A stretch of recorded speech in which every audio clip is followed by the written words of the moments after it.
दोस्तों आज मैं एक रोमांचक सफ़र की शुरुआत करने जा रहा हूँ अपने गांव उखेल से अपने मामा के गांव नौगा तक। आजकल एक गांव से दूसरे गांव तक जाने के लिए रोडों का निर्माण हो रहा है। दोस्तों ये कच्ची रोड है और ये ज़्यादा चौड़ी नहीं है, लेकिन इसमें गाड़ियाँ आ जा सकती है।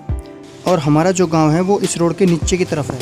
दोस्तों ये जो रोड है ये बेसिकली हमारा गाँव जो उखेल है उसके बीच से जानी थी, पर कुछ कारणों की वजह से ये रोड हमारे गाँव के बीच से नहीं आ सकी। दोस्तों ये जो सामने पहाड़ी देख रहे हैं इस पर ये छोटे छोटे मकान देख रहे हैं, दरअसल ये गांव है और मुझे इस पहाड़ी से भी ऊपर जाना है, इससे भी काफ़ी दूर जाना है। और ये देखिए कितनी वैलियाँ क्रॉस करनी पड़ेगी मुझे इसके लिए। और इस सफ़र की शुरुआत मैं गाड़ी से नहीं बल्कि पैदल रास्ते से करूँगा। ये देखिए ये वो रास्ता जिससे मैं पैदल सफ़र तय करने वाला। दोस्तों लगभग 10 मिनट हो गए मेरे को यहाँ चलते चलते, और आप देख सकते हैं रास्ता किस तरह से है। ये इतनी छोटी छोटी पगडंडियाँ होती है, बाकी इसके नीचे आप देखोगे तो कुछ नहीं है। ये सीधा नीचे बंजर ज़मीन है और कहीं कहीं भी तो इतना गहरा होता है कि अगर आपकी थोड़ी सी भी ये गलती आपकी जा नहीं सकती है, क्योंकि इस पे बचने का कम ही ऑप्शन होते हैं, ज़्यादा ऑप्शन नहीं होते। ये हमारे गांव के पंडित जो सामने से आ रहे हैं। नमस्कार जी। आवाज दौड़ आवारी गौर मामा याक। हाँ इधर से गढ़वाली भी पूछ रहे थे कि आपकी दौड़ आप मतलब आप कहाँ जा रहे हो। ये हमारा रास्ता लगातार हल्का सा चढ़ाई पे आता हुआ, और थोड़ा सा आगे जाके मैं आपको पूरा व्यू दिखाऊंगा। देखिए ये जो रास्ता है देखो किस तरह से धीरे धीरे चढ़ाई की और जा रहा है। मतलब ये रास्ता आपका यहाँ से शुरू हुआ और ये धीरे धीरे आप देखोगे ये ऊपर की ओर जाता हुआ। ऐसे में आपको पता नहीं लग पाएगा। तो ये मुझे अब ये पूरी जो पहाड़ी है ये वैली पूरी क्रॉस करनी है। ये वैली आप देख रहे हैं, ये पूरी वैली क्रॉस करके और मेरे को ये इस तरफ आना है, इस पहाड़ी पे आना है। मतलब मुझे इस वैली को क्रॉस करना है, ये रास्ते के थ्रू आगे जाके, और इस गहराई की इस वैली को क्रॉस करना है और इस तरफ आना है। देन मैं आगे जाकर ये देखिए आप यहाँ पर मुझे पहुँचना है जहाँ पर आप ये मकान देख रहे हैं, इतना आगे। इसके बाद यहाँ का आगे का सफ़र तय होगा। तो देखिए दोस्तों जिस पहाड़ी की मैं बात कर रहा था कि मुझे इस पहाड़ी से निकलकर दूसरी पहाड़ी पे जाना है, इस पहाड़ी को ये देखिए मैंने दूसरी पहाड़ी पे अगर आप देखेंगे तो इस रास्ते को पकड़ना है। ये होगी हमारी दूसरी तरफ की पहाड़ी का रास्ता। ये देखिए ये रास्ता आप देखिए, इस रास्ते पे देखिए कितना पतला सा रास्ता है इस पगडंडी पे होते हुए। ये पहले के हमारे रास्ते हैं जो हमारे पुराने टाइम के जो हमारे नाना दादा यूज़ करते थे, वो रास्ते हैं दोस्तों। आजकल तो सड़कें बन गई है, बट इसमें जाने का मज़ा ही कुछ और है। इन रास्तों में जाने का पुरानी जो यादें है, जो छोटे की जो हमारी मेमोरीज है वो फ्रेश हो जाती है। तो चलिए आगे चलते हैं। तो देखिए दोस्तों हम अब इस रास्ते पे आ चुके हैं जिस रास्ते की हम बात कर रहे थे, और जहाँ से हम आए थे जिस रूट से, मैं आपको दिखाने की कोशिश करूँगा। ये रहा दोस्तों रास्ता जहाँ से हम इस पहाड़ की शूटिंग कर रहे थे। तो ये रास्ता नीचे आता हुआ फिर हम अपने ये रास्ता जो हम वहाँ से अभी शूट कर रहे थे वो हम आ चुके हैं। और इन पहाड़ों की एक खास और खासियत और है दोस्तों, वैसे तो खासियतें बहुत सारी है, मगर यहाँ आपको बिल्कुल ही स्वच्छ आबोहवा मिलती है। और सुबह सुबह जब आप उठते हैं तो बहुत सारी जो चिड़ियाँ हैं उनकी चहचहाहट कानों में घुसती है, तो बहुत अच्छा, बहुत ही प्यारा और बहुत ही शांत, कोई आपका शोर शराबा नहीं, कोई कुछ नहीं। तो इस तरह का यहाँ का जो है एनवायरनमेंट है। और आप देखेंगे दूर दूर तक मैं आपको पहाड़ियाँ दिखाऊँ कोशिश करूँ तो आपको दूर दूर तक ये देखिए, ये ऊंचाई पे है, सारी जगह आपको हरियाली हरियाली और घास ही घास नज़र आएगी। चीड़ के पेड़ हैं, ये देखिए आप अगर देखेंगे ये वो गाँव है जहाँ मुझे जाना है। दोस्तों रास्ते पे जाते हुए एक और चीज़ मुझे दिखी है, ये जो हमारे पहाड़ी भाई लोग हैं उनको तो मालूम पड़ जाएगा, मगर जैसे आप लोग हैं तो रहने वाले हैं उनको नहीं मालूम पड़ेगा। ये हमारा एक जो आप पेड़ देख रहे हैं या इस पे पहाड़ी फल है, आपको अभी दिखेगा। मैं जैसे मैं क्लोज करूँगा तो आपको दिखेगा। ये देखिए जो बेरी टाइप का इस पर आ रखी है, ये एक पहाड़ी फल है, ठीक है। इसको हम मॉल कहते हैं, मतलब अलग अलग जगह पे हो सकता है, अलग अलग नाम हो। और दोस्तों इनका जो स्वाद होता है वो खाने में मीठा होता है। और आप देखें जब कच्चे होते हैं तो हरे कलर का होता है, लेकिन जब पूरे पक जाते हैं तो इनका कलर इस तरह से ब्लैक हो जाता है, और ये अंदर से ही पूरे ब्लैक हो जाते हैं।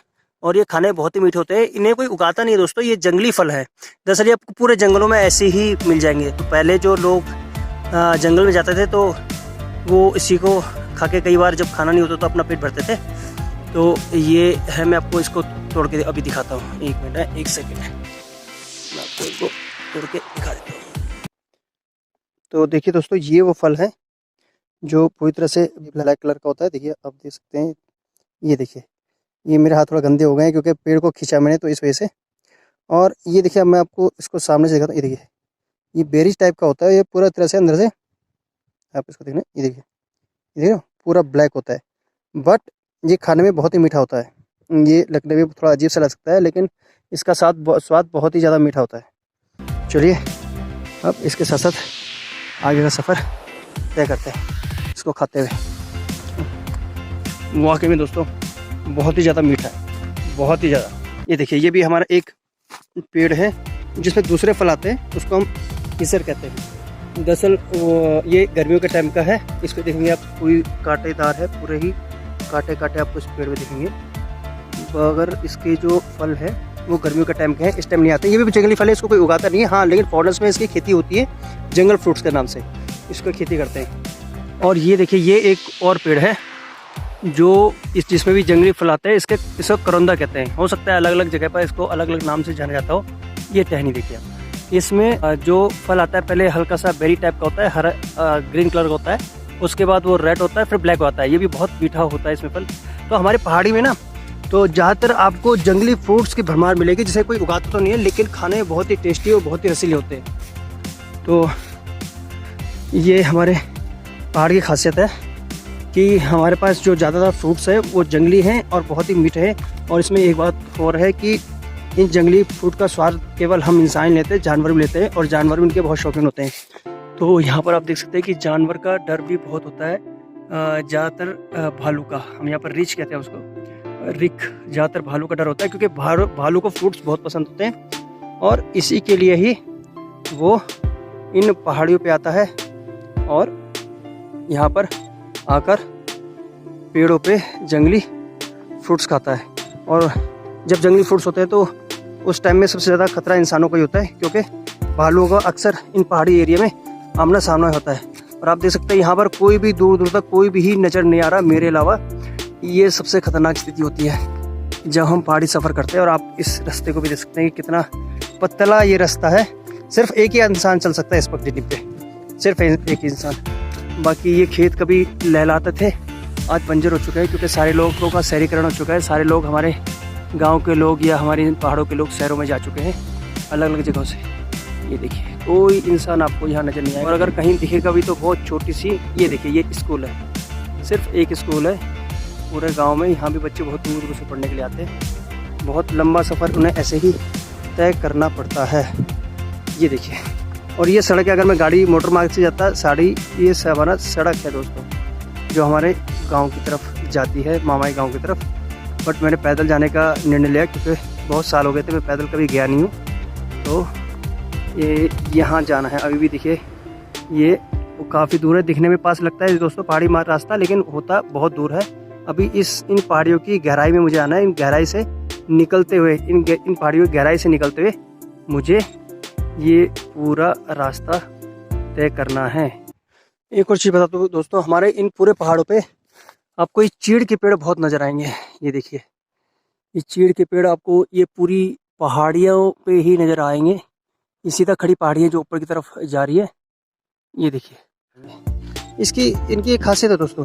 अगर हमारे जो पहाड़ी मित्र हैं उन्हें पता होगा, या पहाड़ी भाई बंधु हैं उन्हें पता होगा, लेकिन शायद आपको ही शायद पता हो, एक सीरीज़ आती है डिस्कवरी पे, उसमें भी इसका जिक्र किया गया था शायद, अगर आपको याद हो।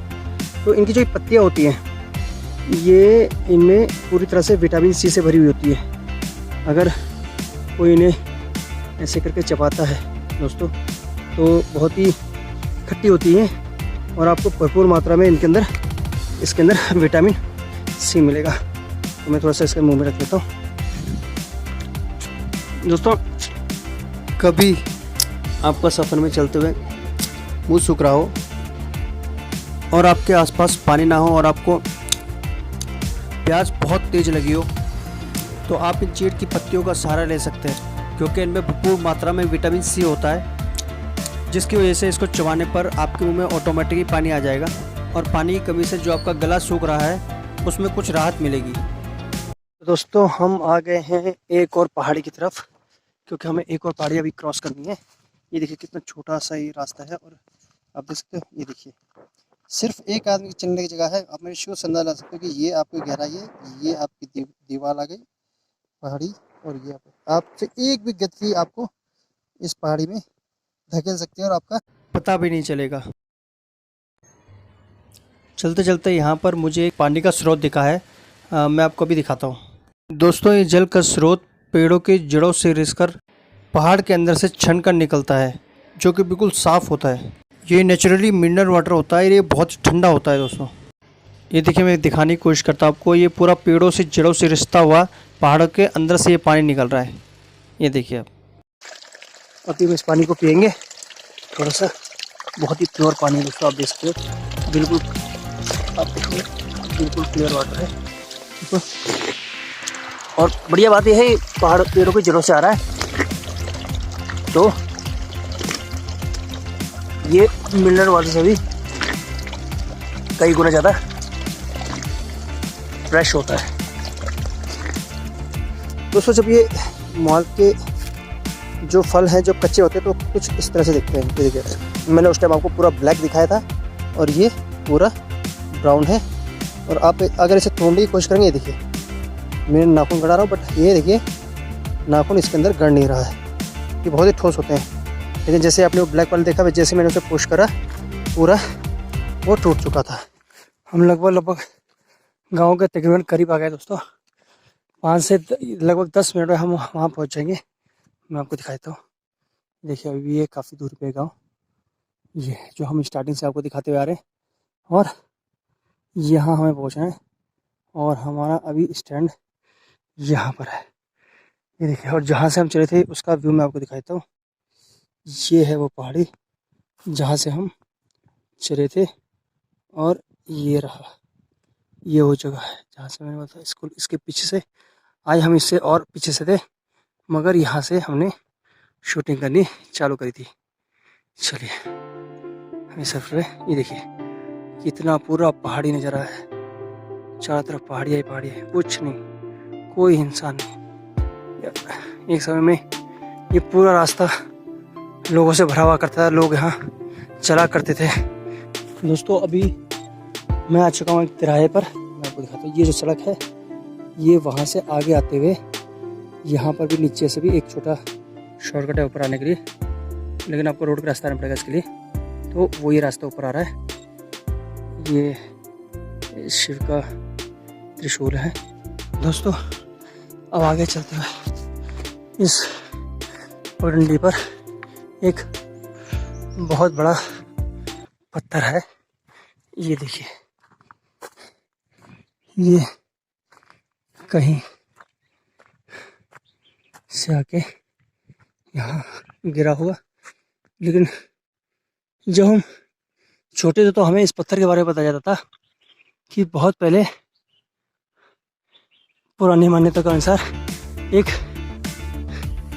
स्पिरिट इसे यहाँ लेके आई थी, और सुबह होने के कारण वो यहीं छोड़ के चली गई थी। ये एक काल्पनिक जो कहानी है वो मैं आपको बता रहा हूँ, और इस पत्थर का नाम भी डबरू का डांग है। अब ये डबरू का डांग क्यों इसका नाम पड़ा हुआ है इसके बारे में तो मुझे भी नहीं पता, लेकिन बचपन से सुनते हुए आ रहे हैं हम इस पत्थर के बारे में। ये हालांकि यहाँ काफ़ी कहानियाँ गढ़ी जाती है इसके बारे में। चलिए आगे चलते हैं, आगे चल के आपको दिखाएंगे कि एक वो झरना जहाँ हम बचपन में आके नहाया करते थे, और कुछ बचपन की यादें ताज़ा करेंगे। तो ये है दोस्तों ये नाली, जो हम इसका नाम दरअसल रॉ कहते हैं, हम इसे रॉ का पानी। देखो तो ये आता है बिल्कुल साफ़ पानी दोस्तों, कोई गंदा पानी नहीं है, पीने का पानी है। आप इसको देख के बिल्कुल होना, ये पहाड़ी पानी है, पहाड़ से आता है और बिल्कुल साफ़ है ये पानी, मटमैला नहीं है। मैं आपको क्लोज से दिखा दूँगा। बाकी यहाँ पर हम लोग नहाते थे, यहाँ पर अगर मैं इसका पानी दिखाऊंगा आपको तो बहुत साफ़ इसका पानी है। नीचे तक के पत्थर इस पानी में नज़र आ रहे हैं। जो आपको नीचे नज़र आ रहा है ये काले पत्थर हैं जो ऐसे पड़े हैं। बहुत ही साफ़ इसका पानी है। ये देखिए बिल्कुल मिनरल वाटर से भी ज़्यादा अच्छा पानी होता है क्योंकि इसमें किसी भी तरह की कोई भी चीज़ नहीं होती और पेड़ों की जड़ों का पानी है जो आता है। चलिए आगे का सफ़र अभी तय करते हैं। दोस्तों ये जो रॉ का पानी है तकरीबन 3 से 3.5 किलोमीटर जो उतराई है उस पे है, ढलान है इस पे है। अब ये देखो ये पूरी चढ़ाई है। आपको शायद इस कैमरे से अंदाज़ा नहीं आपको मिल पा रहा होगा। ये पूरी खड़ी चढ़ाई है जिस पे मैं चल रहा हूँ और वो हमको बचपन की यादें अभी ताज़ा है हमारे दिमाग में कि हम लोग जब यहाँ पर आते थे तो हम यहाँ से बर्तन भर के और इस चढ़ाई पे चढ़ते हुए 3 किलोमीटर ऊपर घर तक लेके जाते थे। और वाकई में बहुत आफत आती थी क्योंकि कहीं पानी का स्रोत नहीं था, कहीं कोई नल नहीं था, कहीं कोई सुविधा नहीं थी। तो हमें मजबूरन 2.5 से 3 किलोमीटर नीचे आके और ऐसी खड़ाई चढ़ाई पे इन पगडंडी पे चलते हुए इस पानी को गांव ले जाना पड़ता था। और पीने के पानी की बहुत सी किल्लत रही है दोस्तों यहाँ पर मेरे मामा का गांव में। और हम लोग यहाँ पर आके इतनी दूर से इस पानी को ले जाते थे।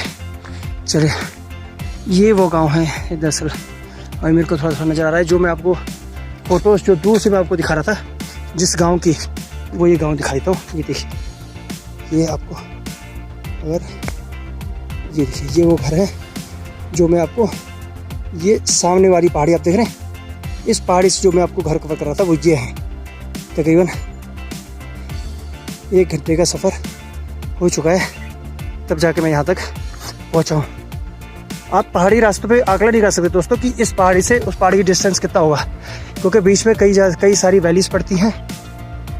देखिए दोस्तों ये इस गांव का प्राइमरी स्कूल है जिसमें आसपास के और दूर दूर से बच्चे इस स्कूल में पढ़ने के लिए आते हैं। मैं आपको दिखाता हूँ दोस्तों अभी भी जो मेरे मामा गांव नौगा है उसमें बहुत पानी की समस्या भी बनी हुई है। मैं आपको पानी का स्रोत दिखाता हूँ। ये देखिए यहाँ से पानी का जो एक स्रोत है और ये डिग्गी है जिसमें पानी इकट्ठा होता है। ये पूरी तरह से सूखा हुआ है और अभी भी देखेंगे आप लोग जो है नीचे से पानी भर के, जहाँ मैंने आपको दिखाया था वहाँ से पानी भर के देखो इस तरह से ड्रमों में लेके अपने घर में जाते हैं और उसके बाद ही इनके घर में खाना बन पाता है। दोस्तों लगभग 3.5-4 किलोमीटर खड़ी चढ़ाई का सफ़र तय करके ये अपने घर तक पानी लेके जाते हैं। ये देखिए ये भी पानी लेने जा रहे हैं। बहुत डिफ़िकल्ट टाइप है मेरे मामा के गांव नौगा की और ऐसे पहाड़ पे बसे गांव की जहां तक अभी भी पानी की सुविधा नहीं पहुंची है। अभी भी लोग आपको बर्तन ले जाते हुए लाते हुए नज़र आ जाएंगे। ये देखिए कितने लोग, देखिए पानी की कितनी ज़्यादा किल्लत है यहाँ पर। आप सोच सकते हैं शाम का टाइम है, लगभग 4 बज चुके हैं और फिर भी कितनी किल्लत है, लोग पानी भर के ला रहे हैं। एक और चीज़ मैं दिखा दूँ आपको।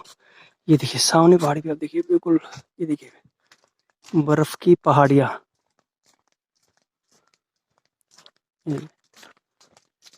इससे कोई भी धोखा खा सकता है।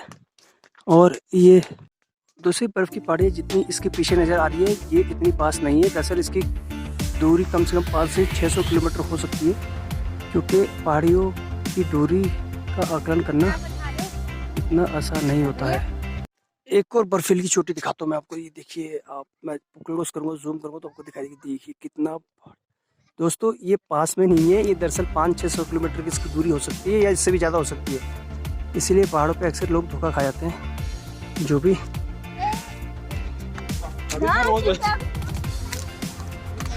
अब हम इस गांव के अंदर आ चुके हैं। देखिए अब कितनी किल्लत है पानी की, लोग सब नीचे जा रहे हैं पानी के लिए। आज भी इस गांव में जिसका नाम नौगा है कोई सुख सुविधा नहीं है।